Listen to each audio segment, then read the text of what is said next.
mega pit stops and a home away from home for heavy haulers. Offering everything from automated showers. Shower number 5 is now ready. To a treasure trove of chrome. To your very own electrified parking space. Massive scales, inspections on the fly, and revolutionary fuel that'll get you on the road again. Well, the truckers tell me they do get better gas mileage. Buckle up, it's time to get trucking. Now, truck stops on Modern Marvels.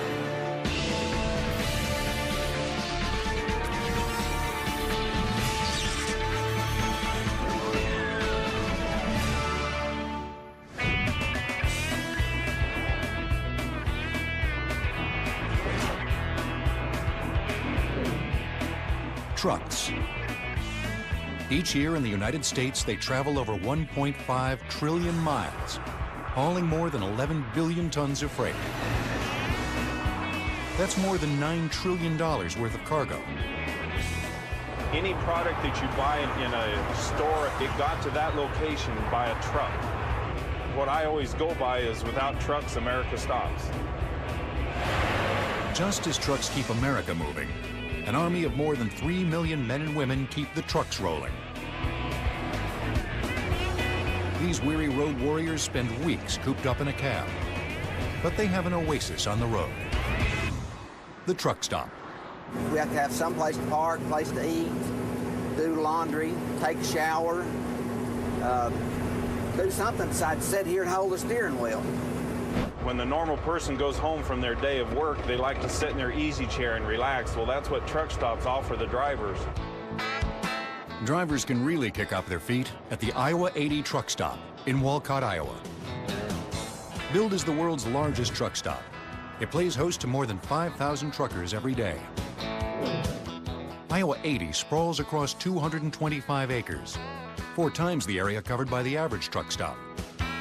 That's 2.5 times the size of Disneyland. There are enough parking spaces here for 800 rigs, and the main building spans more than 70,000 square feet. The fuel center alone is double the size of most truck stops. It can dispense diesel to 15 big rigs at once, around the clock.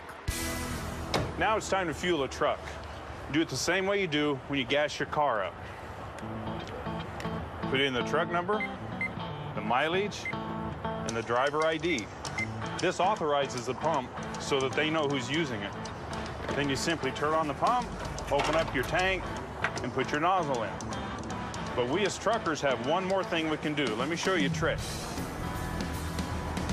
Most trucks have 2 fuel tanks, so when it comes time to fuel the other side, we can come over and use another pump. These dual dispensers can fuel both tanks simultaneously. One dispenser is a master unit that controls the fueling and records the sale.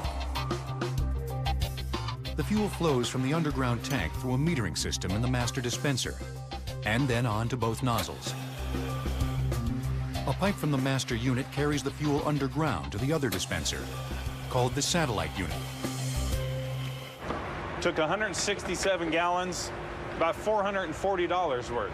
Fuel's expensive, but without fuel, these trucks are not going to move. This will last me probably 1,200 miles, so I probably won't need to fuel for probably another 24 to 36 hours.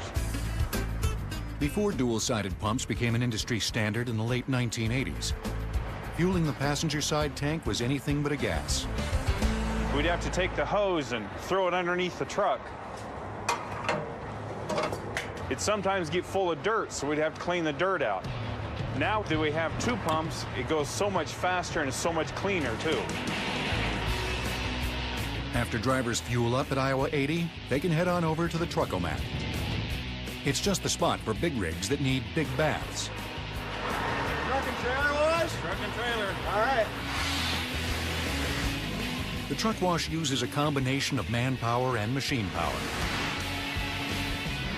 We hand scrub the rigs because it's the more traditional way of doing it, but the sides of the trailers have to be scrubbed. And if we did it by hand, it would take 20 minutes probably. So we fabricated this machine to do that for us.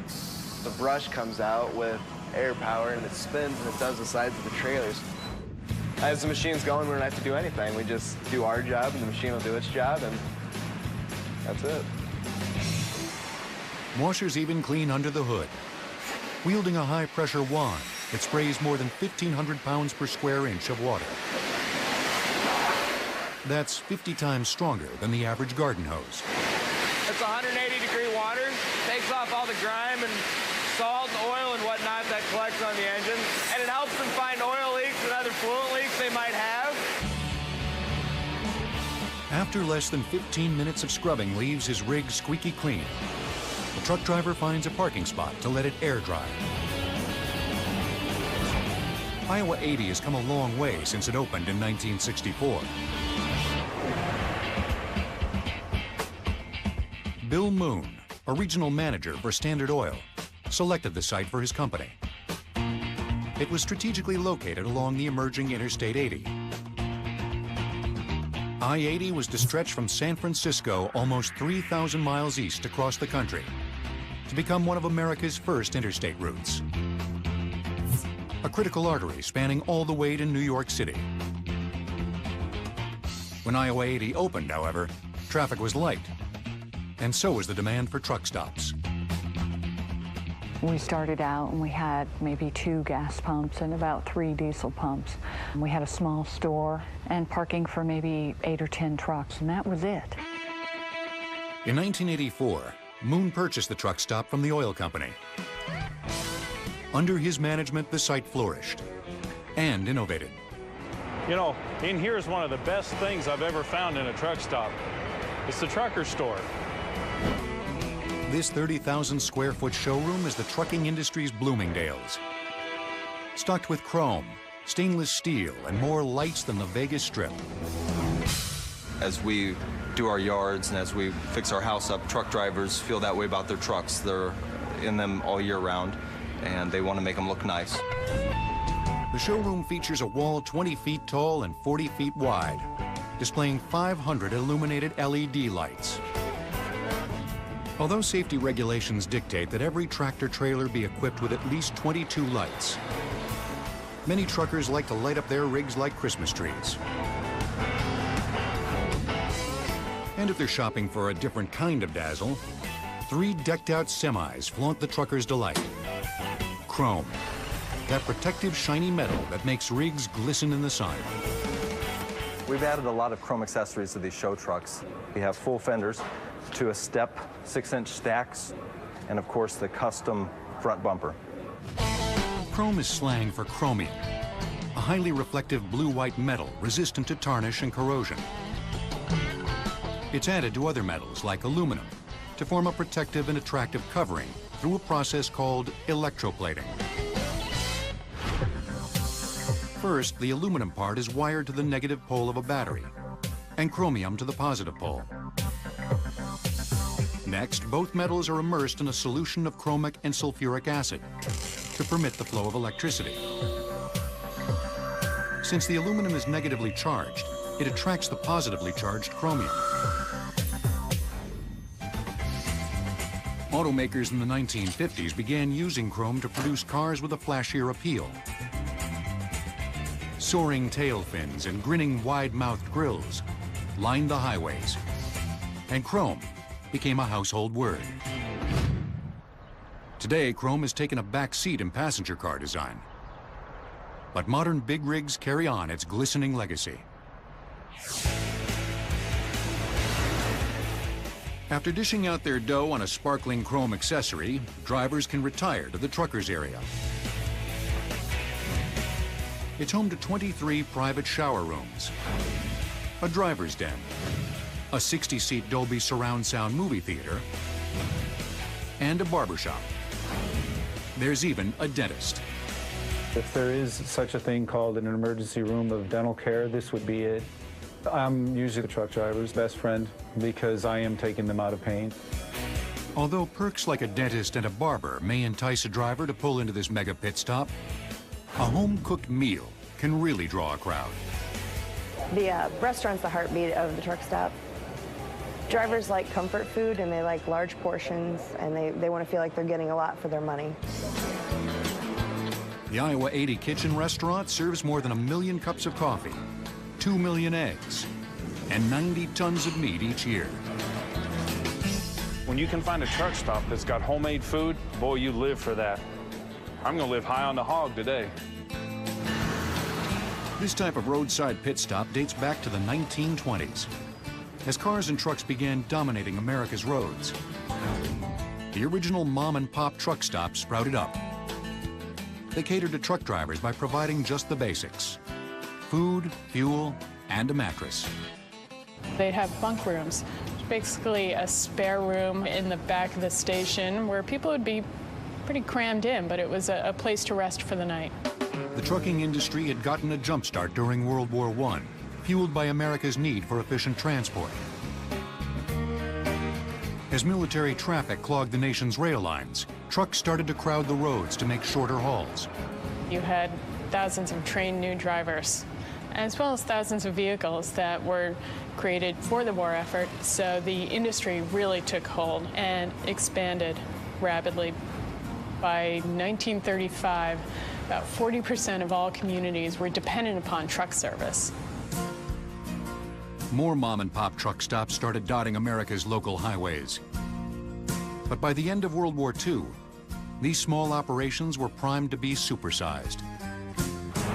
The return of the nation's GIs and the post-war building boom made it clear that the U.S. highway system could never effectively absorb truck traffic stretching from coast to coast.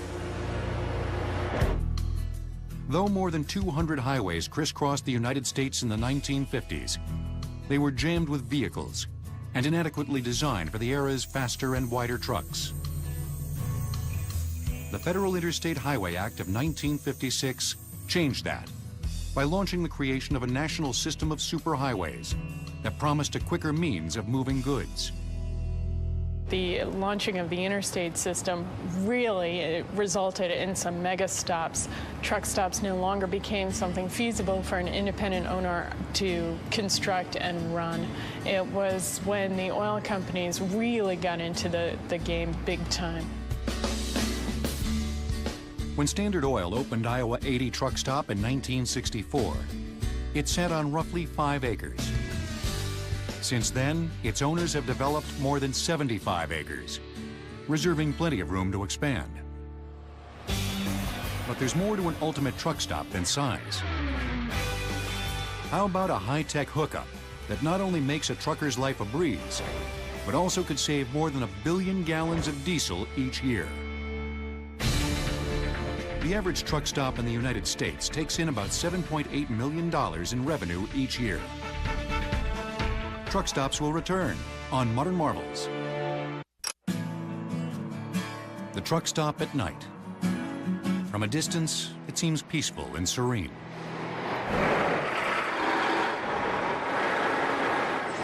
But up close, it's a deafening hum of idling engines. Truckers idle their engines for various reasons, including keeping the heat on in the winter, the air conditioning on in the summer, powering their laptops, their DVD players, charging up their cell phones. Idling trucks burn about a gallon of diesel every hour, and America's army of truckers idle away 1.7 billion gallons of diesel every year. Idling also adds wear and tear to the engine, and not surprisingly, dumps pollutants into the atmosphere. One company thinks it has a better idea. Idle air allows truckers to shut off their engines while still powering up their toys. Idle air is advanced truck stop electrification. Basically what we've done is devised a way to deliver all the creature comfort services to a parked truck. At the Petro Travel stop in Knoxville, Tennessee, 114 trucks can plug into idle air. All drivers need is a $10 window adapter to connect to the system. One of my favorite things about using the idle air is that it enables me to turn the engine off at night so that I don't have to listen to that rumbling and the constant vibration in the truck. You sleep a lot better.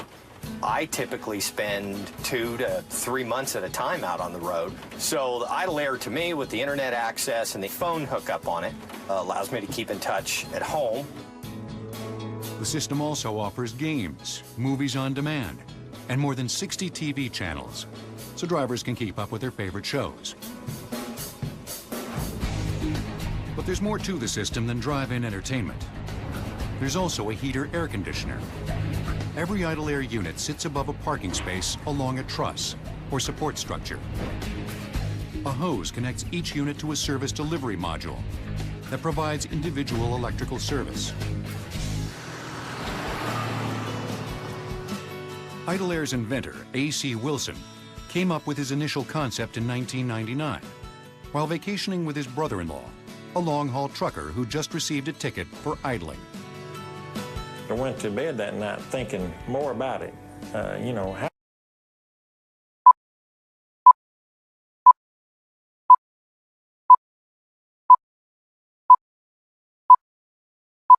can I help these truckers? At 4:30 in the morning, I woke up and I said, here I am in my motorhome. I'm just as comfortable as a bug in a rug. Why can't I do that for the trucker? Wilson went to work and created his first prototype, a surface-mounted unit with a hose that ran up into the window, providing climate control and power. We quickly saw that in order to package these services together, we would need to do it overhead so that we could distribute these systems safely. Engineers took Wilson's brainchild one step further, developing an advanced delivery system. This duct set is a concentric duct. Basically, the supply air will be delivered to the driver through this center tube, whereas the return air will pass through here and then past our advanced filtration technology. At an hourly rate of $1.85, the system saves about $1 an hour in fuel, plus wear and tear on the engine. And it greatly reduces all those greenhouse gases floating skyward. The Idle Air services more than 100 locations in 30 states. That's still only about 2% of all truck stops. Truck stop electrification programs are hard to find for the average truck driver today. So therefore, most truck drivers, or a lot of truck drivers, are going with generators or APUs to provide the power that they need for their sleepers. An APU, or auxiliary power unit, is a small motor fueled by the same diesel that runs the engine in the tractor. If you idle one of these big engines, you're going to use up to 1 gallon of fuel an hour. With an APU, you're going to be maybe 1 quart an hour, and you will achieve the same thing. These portable power systems installed right onto the truck have enabled some rigs to become downright lavish. My favorite thing in this truck is my fireplace. In the cold winters, it's just so cozy, and I love to read. Keeps you nice and warm. It just feels like you're at home. Truckers have traveled a long, hard road getting to a luxury sleeper like this one. Before trucks had room for beds, drivers had to literally sleep where they worked. A driver really had nothing available to him. Laying a board across both seats in the early days and sleeping on that was fairly common practice. In 1917, Goodyear introduced the first sleeper cab. They were very small at first. Basically, it was just a bed. And as the years go by, the manufacturing of truck companies started making bigger and bigger sleepers. You know, basically just a place for a TV and a bigger bed, some storage. Today, almost all long-haul drivers spend the night at truck stops, tucked in their very own sleeper.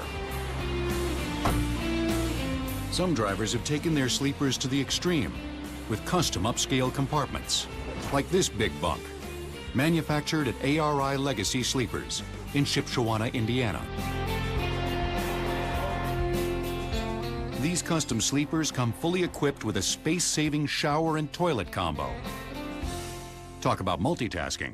I love the toilet in the truck because then I don't have to go to rest areas, and I love the shower. I have about a 40-gallon tank, and so I can have one every day.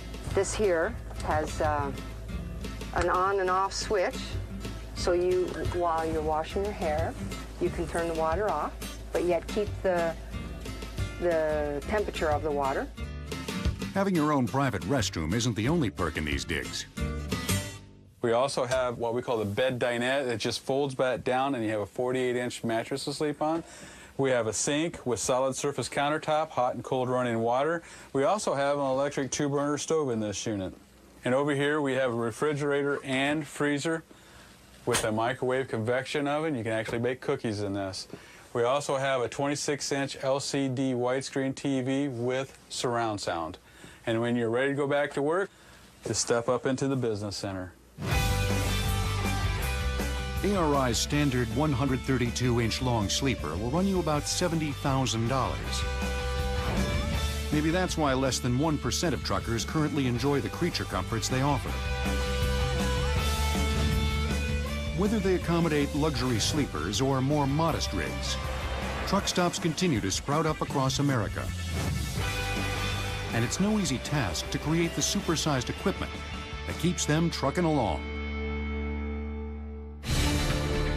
If rigs idled at all 272,000 truck stop parking spaces across the nation, their emissions would amount to more than 11 million tons of pollutants each year. Truck stops will return on Modern Marvels.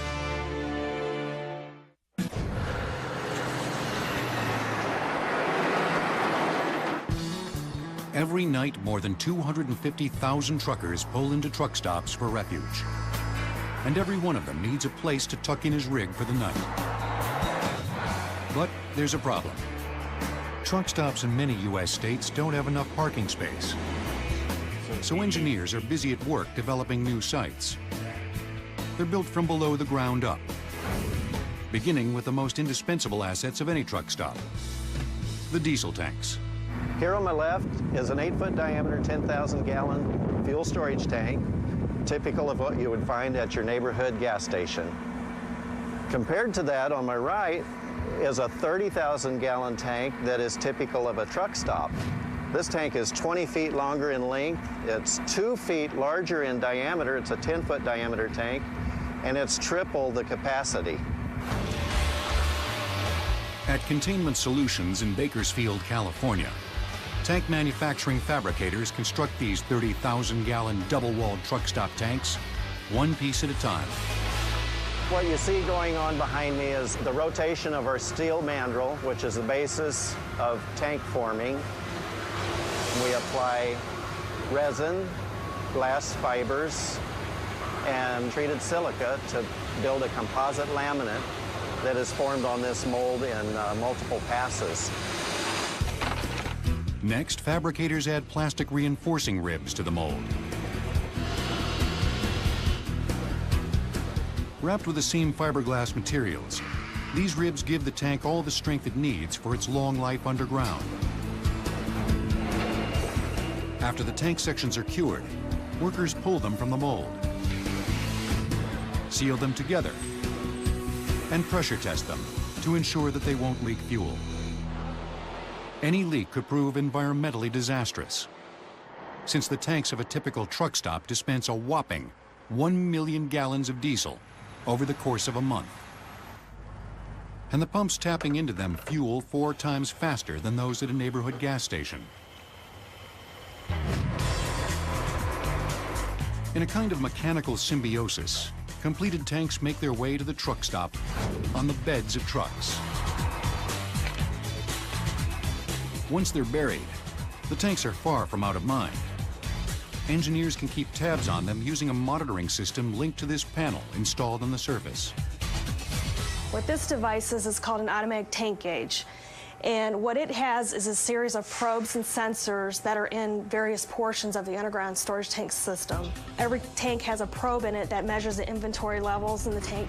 The probe is basically an aluminum tube that is the entire diameter of the tank. And they have a float that moves up and down on the probe. The system also has sensors installed within the double wall containment that detect any liquid leaking from the interior tank. The probes and sensors are hardwired to the console that analyzes and records the data. If the system senses a leak, an alarm will direct technicians to the problem. In the past, maybe the operator would go out once a day and stick the tank with a tank stick. Now it's all done electronically. This measures the tank level down to hundredths of an inch. On the pavement above the fuel tanks, truck stop designers face another problem: making sure the swarm of big rigs can get in and out of the area efficiently. Like a parking lot for cars, Truck stop parking lots are divided into parking spaces and drive aisles. But the drive aisles are more than double the width. As much as they'd like to, truck stop designers can't make the aisles much wider than that because they have to optimize the available space. The trick to solving the problem is to understand a big rig's off-tracking or turning ability. When a car makes a turn, it follows only one path. But when a tractor-trailer turns, the front wheels of the tractor follow one path, and the rear wheels of the trailer take a completely different path toward the inside of the turn. The distance between these two paths, or the off-tracking, varies depending on the angle of the turn, the length of the trailer, and the speed of the truck. Knowing this, truck stop designers are able to maximize the parking lot space. If they can't park, they can't use the facility. And what's very important, once that driver comes on, they're going to stay at our location for half a day. That's because federal law specifies mandatory rest periods for truckers. After driving 11 hours, truck drivers must pull off the road and rest their weary eyes for 10 consecutive hours. Few truck stops come better equipped to meet their needs than Travel Centers of America, or TA. We start with very large properties. A typical TA is about 25 acres. We take that survey and we put it onto a CAD, a computer-aided design, and we're able to maximize all parts of the location. During the planning of this TA in Lodi, Ohio, designers considered every detail. The number one thing that comes up anytime we ask the drivers is, just give me a nice, clean, well-designed shower and restroom. And these real marble showers are not only high class, but also high tech. Driver number 144, shower number 7 is now ready. In the not so old days, drivers would have to line up to grab a spritz. Now they can order a shower in advance at the same place they fuel up. And with the purchase of 50 gallons of diesel, the shower's on the house. The customer's been on the road for many, many hours. All they want to do is park their truck and be refreshed. And to be able to take care of that driver very, very quickly, that's important. TA has been innovating for 35 years. The company began as Truck Stops of America in the early 1970s, as the mystique of the trucker began to grow. Truckers were seen as the last American cowboys. They were these loners out on the road, and truck stops were where you could, mingle with them. As more and more motorists started pulling off the interstates to check out the trucker's lifestyle, truck stop owners realized they had been missing out on something big: the business of the average Joes. Truckers may be a truck stop's bread and butter clients, but they represent only 20% of highway traffic. To attract the other 80%, truck stops now call themselves travel centers. Trucks go in a completely different entrance, usually around back. And that's where the diesel is, that's where the trucker's entrance is. And that world is where the truck itself goes to the doctor. As a leading truck service provider, TAs come equipped with computer diagnostics. Their technicians can plug into the truck's onboard system to pinpoint problems. If the driver is complaining that something is wrong with the truck, I could click on fault codes and see if there's any fault codes coming up. There is a ECU, which is the engine control unit, 128, and it's a PID, and it's a parameter identifier, and the ID is 111, and it's coolant level. The technology has advanced so much that technicians can actually take control of the truck with their PCs. What I'm going to do now is I'm going to click on the bulkhead module, and the bulkhead module is the brains of the truck.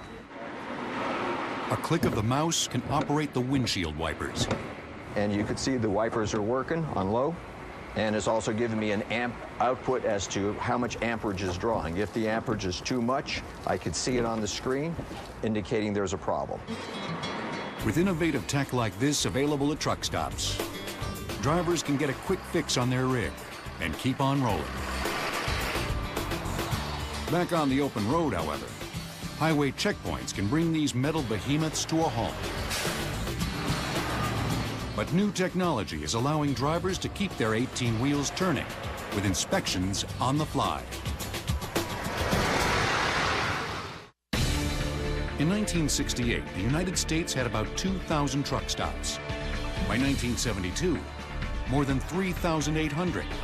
And today, there are more than 6,000 U.S. truck stops. Truck stops will return on Modern Marvels.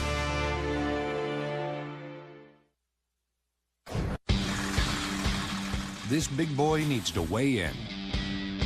And he can do that right at the truck stop. Hello?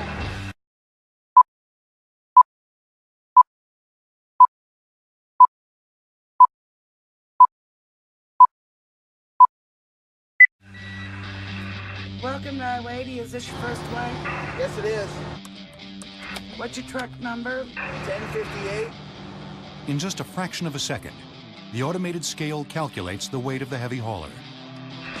I have you weighed. Bring your trailer number in with you. Thanks. The federal maximum weight allowed for a tractor and trailer is 80,000 pounds. And drivers rely on scales at truck stops to keep their weight in check. Overweight trucks not only damage roads, but also pose grave dangers.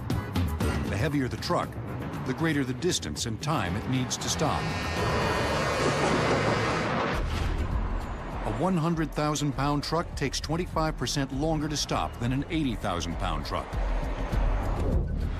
Weigh stations along the highway ensure trucks are within the legal limit.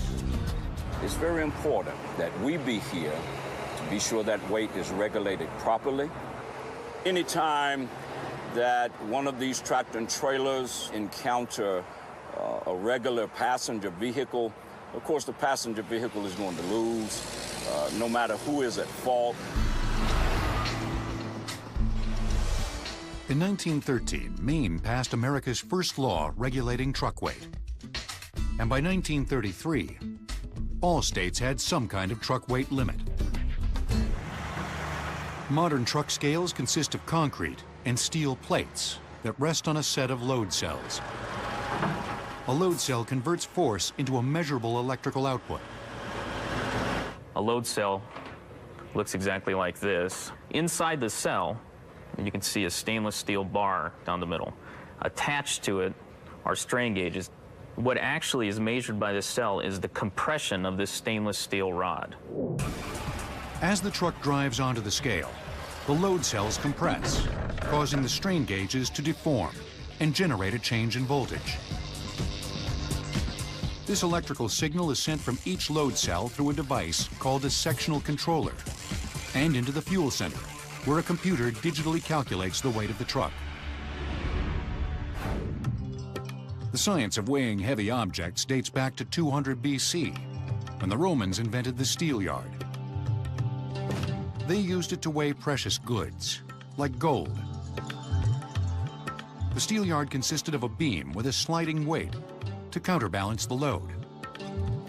Today, this type of device is still used in the modern scales at most doctors' offices. How about a doctor scale 3 stories high? These massive steel yards were developed in the 18th century to weigh wagons and rail cars. Commerce pushed the weighing of heavy items in the 1800s. Just as if you would have a farm and you were hauling some type of produce, you would want to weigh that produce when you would buy it in bulk. But using steel yards was a daunting task because the vehicles had to be lifted up onto the scale. Innovators tried to devise an easier method and succeeded with the platform scale. In the 1830s, a gentleman named Thaddeus Fairbanks patented the first platform scale. Now, something such as a horse-drawn cart could be pulled directly onto the scale. The platform scale incorporated the principles of the steel yard with 2 levers supporting a platform. Pivot points at each corner of the scale allowed the force of the load to be transferred to both levers. The central lever pulled down on the steel yard that determined the weight of the load. In the late 1940s, the platform scale incorporated electronics. And today, load cells dominate the weighing industry. But the laborious process of stopping to weigh in is slowing truck traffic. Especially since the number of big rigs on the road is skyrocketing, up more than 30% since 1993. This may be the answer to a trucker's prayers. The Oak Ridge National Lab in Oak Ridge, Tennessee, has integrated weigh-in motion technology and other sensor technologies to speed up the process. The system was first installed in 1995 at the nation's second busiest weigh station in Tennessee's Knox County. This is a weigh-in motion system.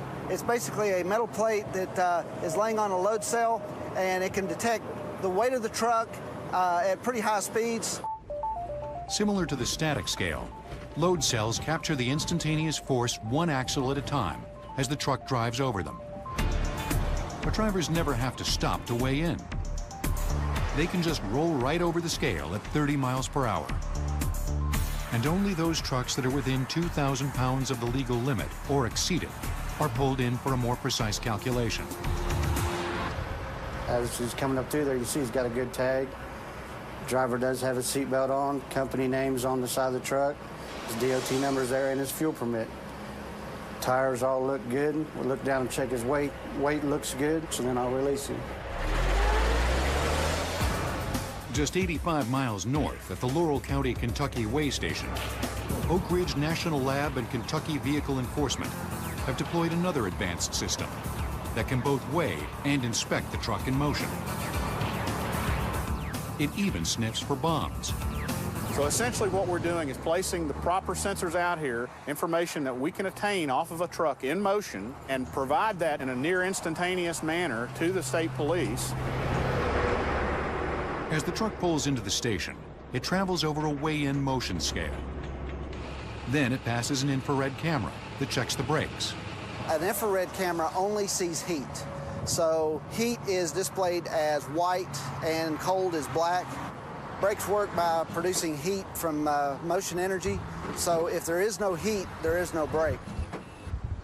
This is a laser scanner that collects information about the overall length of the truck, how many axles the truck has, and the speed of the truck.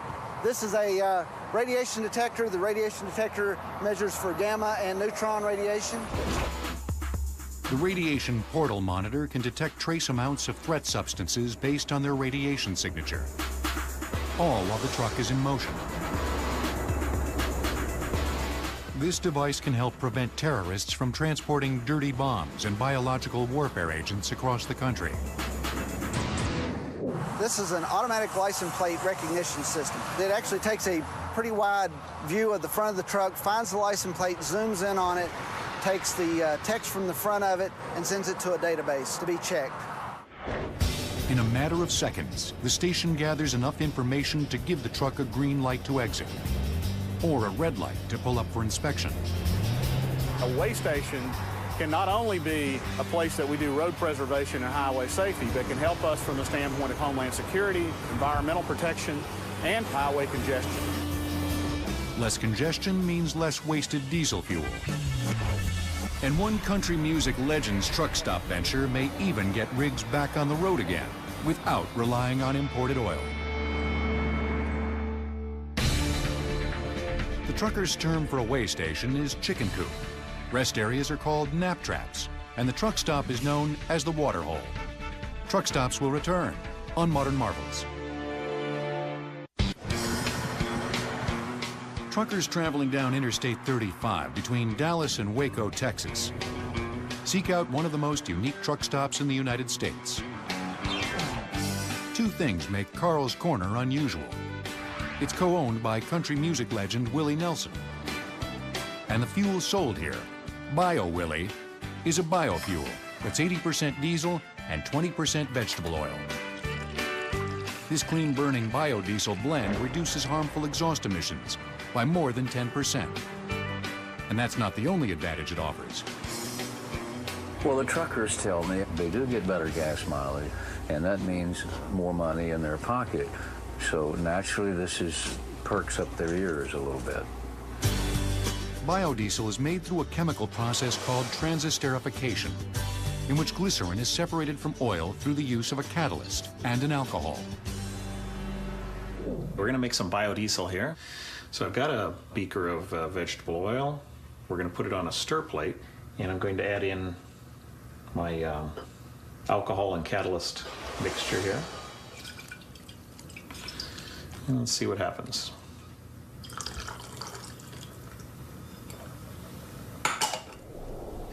You can see the oil got murky as it started to, the glycerin is starting to break from the biodiesel. And now it's turned a nice clear color, which means that most of the glycerin has separated from the methyl ester chains.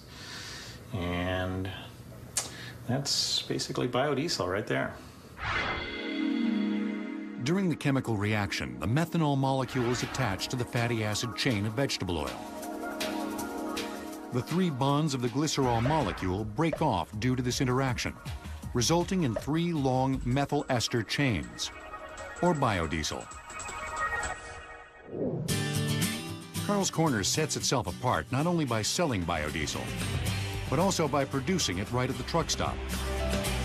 A newly constructed facility refines 8,000 gallons every day.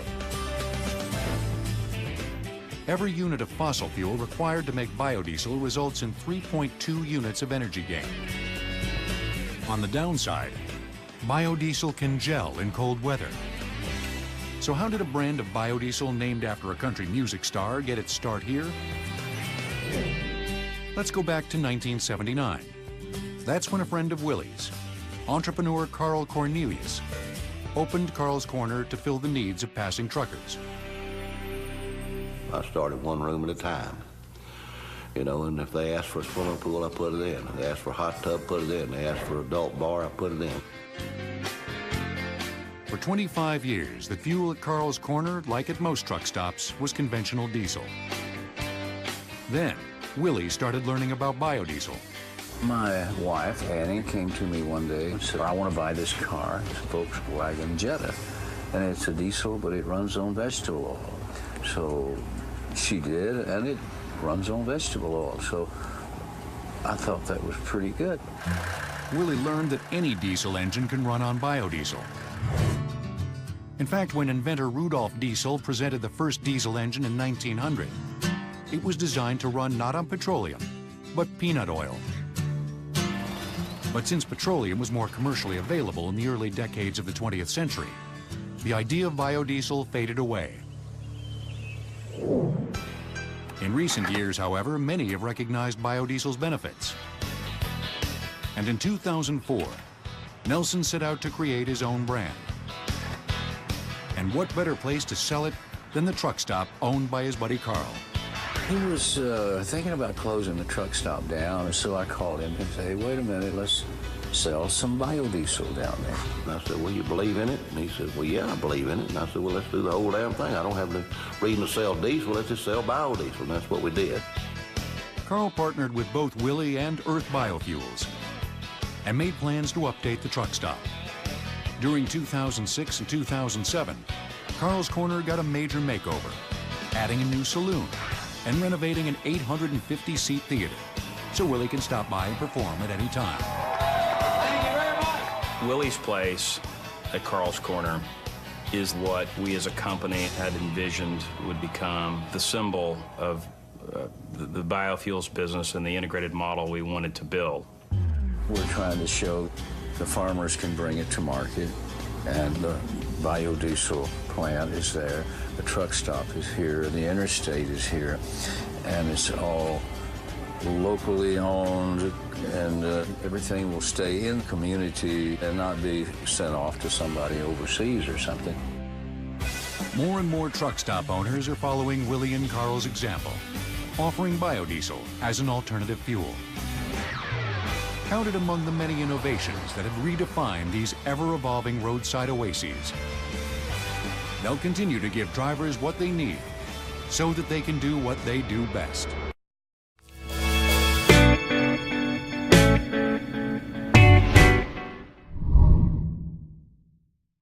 It can dispense diesel to 15 big rigs at once, around the clock.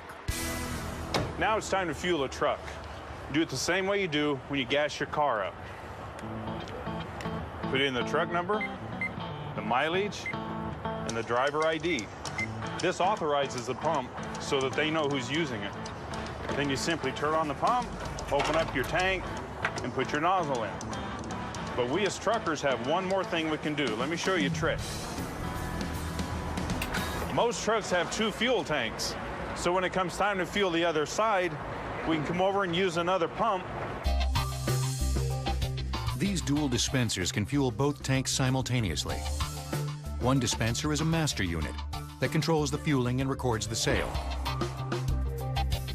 The fuel flows from the underground tank through a metering system in the master dispenser, and then on to both nozzles. A pipe from the master unit carries the fuel underground to the other dispenser, called the satellite unit.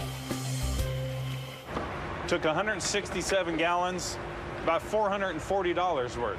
Fuel's expensive, but without fuel, these trucks are not going to move.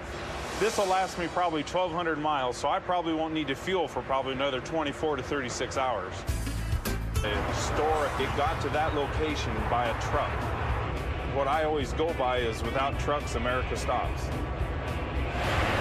Just as trucks keep America moving, an army of more than 3 million men and women keep the trucks rolling.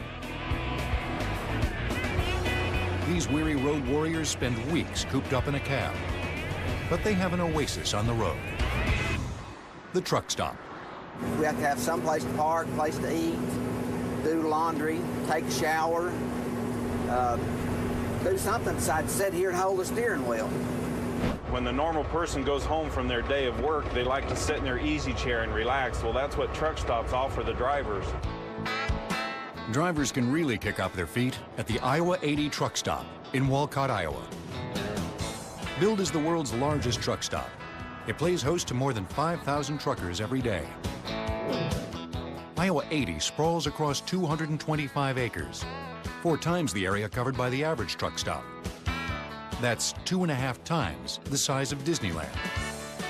There are enough parking spaces here for 800 rigs, and the main building spans more than 70,000 square feet. The fuel center alone is double the size of most truck stops.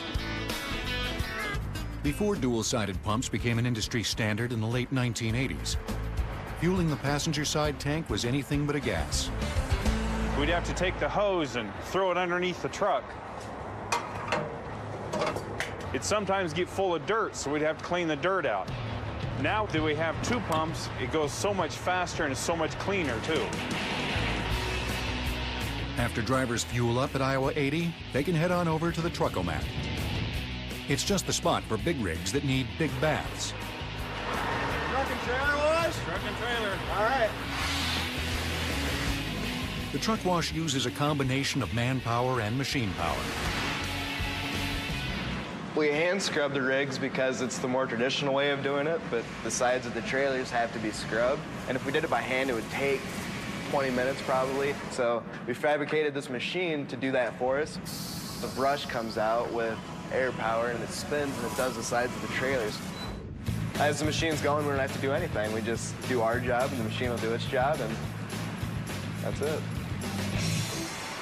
Washers even clean under the hood. Wielding a high-pressure wand, it sprays more than 1,500 pounds per square inch of water.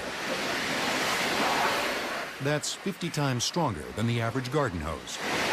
It's 180-degree water, takes off all the grime and salt and oil and whatnot that collects on the engine, and it helps them find oil leaks and other fluid leaks they might have. After less than 15 minutes of scrubbing leaves his rig squeaky clean, the truck driver finds a parking spot to let it air dry. Iowa 80 has come a long way since it opened in 1964. Bill Moon, a regional manager for Standard Oil, selected the site for his company. It was strategically located along the emerging Interstate 80. I-80 was to stretch from San Francisco almost 3,000 miles east across the country to become one of America's first interstate routes. A critical artery spanning all the way to New York City. When Iowa 80 opened, however, traffic was light, and so was the demand for truck stops. We started out and we had maybe 2 gas pumps and about 3 diesel pumps. We had a small store and parking for maybe 8 or 10 trucks, and that was it. In 1984, Moon purchased the truck stop from the oil.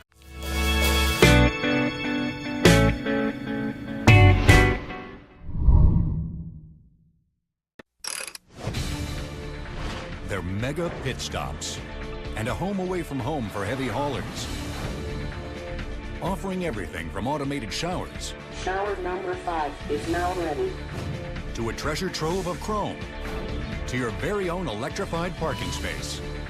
Massive scales. Inspections on the fly.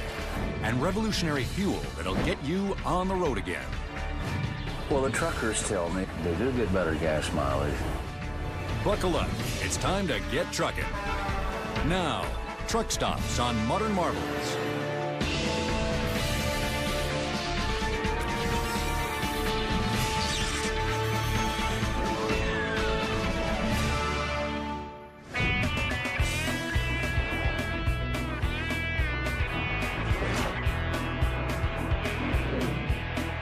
Trucks. Each year in the United States, they travel over 1.5 trillion miles, hauling more than 11 billion tons of freight. That's more than $9 trillion worth of cargo. Any product that you buy in a